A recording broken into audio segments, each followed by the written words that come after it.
Hello and welcome to another episode of The Demon's Den, your stop for horror history, stories, and more. I'm your host Hex, and in this episode I thought I'd share some scary and downright weird facts. I've always been fascinated by the strange, weird, absurd, disturbing, and macabre. Macabre. I think it's macabre. I'm gonna stick with that. So much so that my head is just filled with these strange facts and tidbits.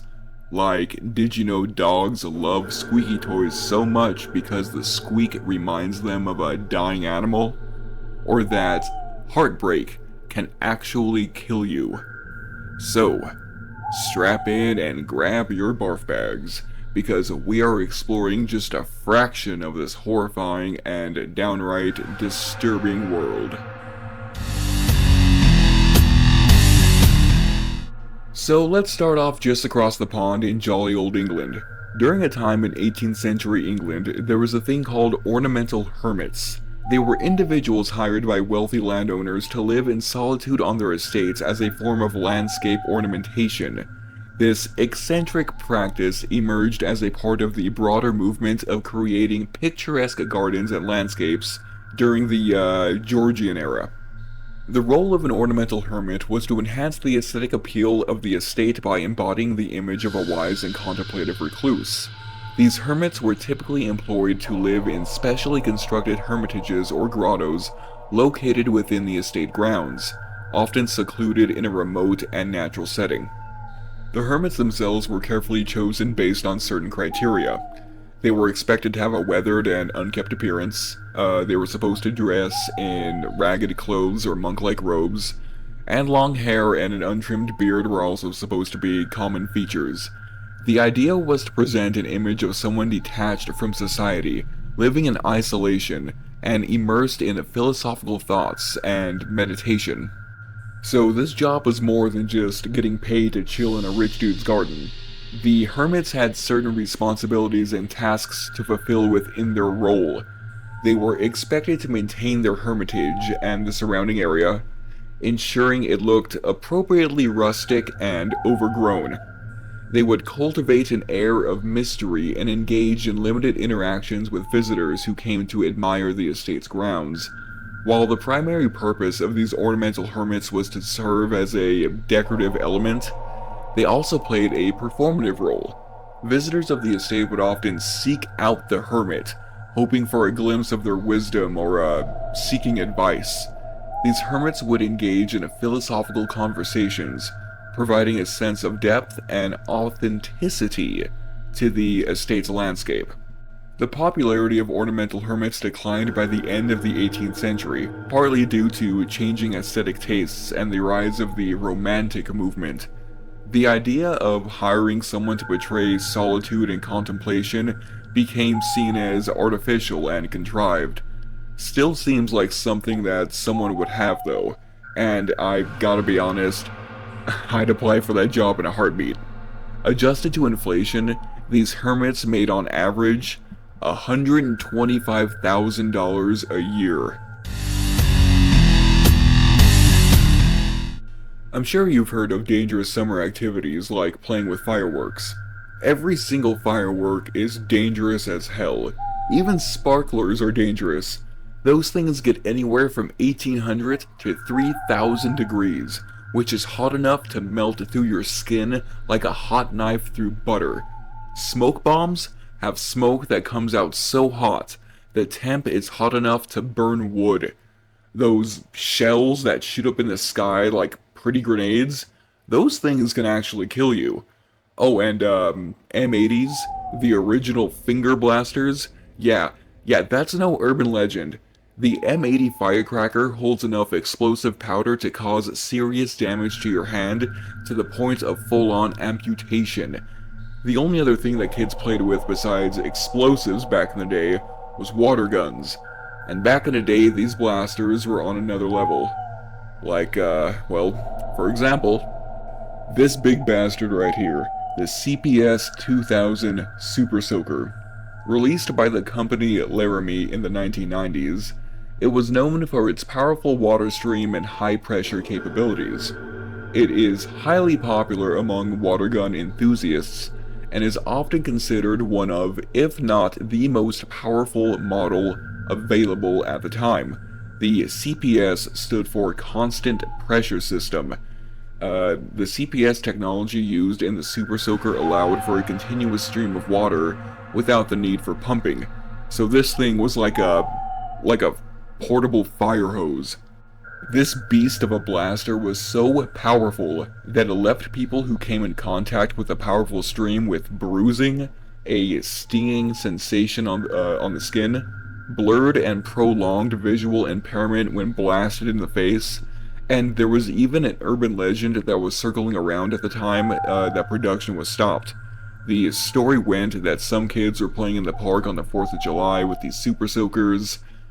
Things turned grim when this kid was blasted in the eyes. When the other two kids managed to pry his fingers off his face, they found that both of his eyes had been sprayed out of his head. His parents went to sue the company for millions, and production halted. I believed that story for so long, until I found out the truth. And it really was somewhat due to the extreme power of that super soaker. Like, that thing was like the nuke of super soakers. Like, if you had that, you won. That's like getting the nuke in Call of Duty. So this next fact is pretty dark and creepy and just grim. So let me pass it along to my buddy Shade to tell. He's into that stuff. Never shies away from telling a disgusting or dark story that really just brings down a room. So, without further ado, take it away, Shade. Thank you, Hicks. It's true I do like reminding everybody of the disgusting nature of humans and their fleeting existence. Like if the sun were to blow up right this second, you wouldn't know for another 8 minutes. Just continuing on as you do. Speaking of dark and terrifying, did you know you could die at any moment out of nowhere no matter how healthy you are? It can happen in more than one way, too. There's a condition called Sudden Arrhythmic Death Syndrome, or SADS, also known as Sudden Adult Death Syndrome.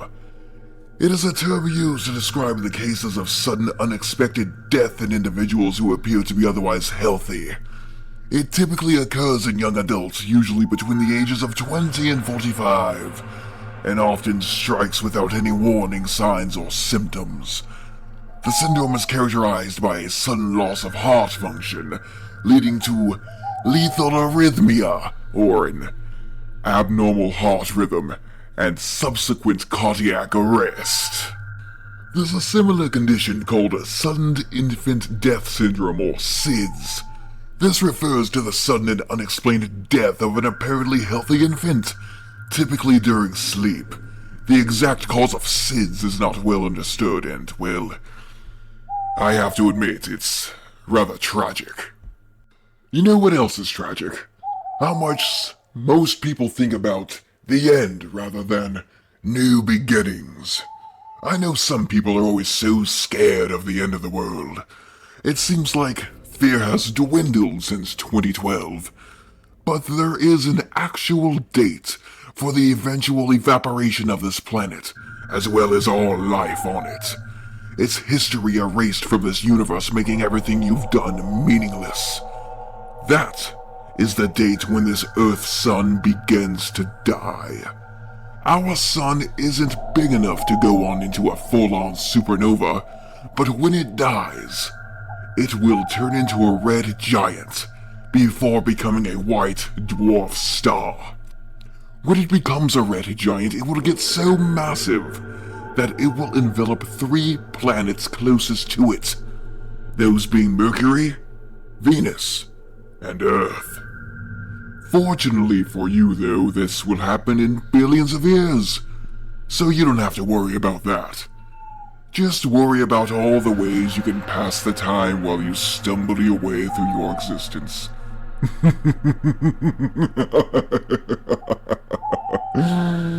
Oh my. Well, that's it for me. Back to you, X.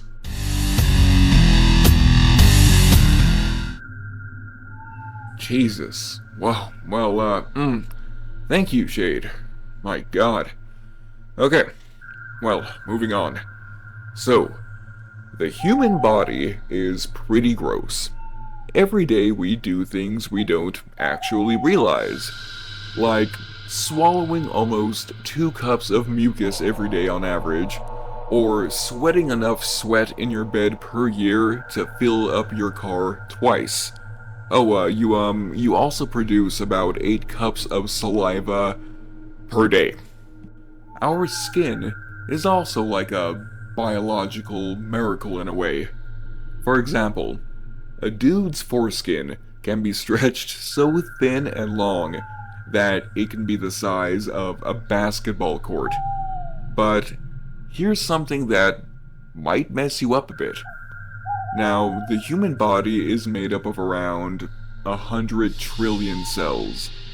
These cells die and regenerate all the time. Pretty basic stuff. We all learned it in school. Among those cells, less than half are actually human cells. According to Rob Knight, director of the University of California San Diego Center for Microbiome Innovation and professor of pediatrics and computer science and engineering, we have only about 43% human cells. The rest belong to microorganisms that affect our health. On that same note, since your old cells are constantly dying and regenerating, you physically won't be the same person anymore, which explains our growth. Like I said before, basic, but scary if you really think about it. Thank you for joining us for another episode of... What? What do you want? Oh, please, Hex, can I do the ending this time? You always do it, and... well, I've always wanted to give it a shot. Alright. Everyone, Shade. Thank you for joining us for another episode of The Demon's Den. Join us next time for more spookums. Until next time, stay safe, lock your doors, and remember, you have more of a chance to get impaled by a telephone pole than to get a PhD. Yeah, think about that one for a while.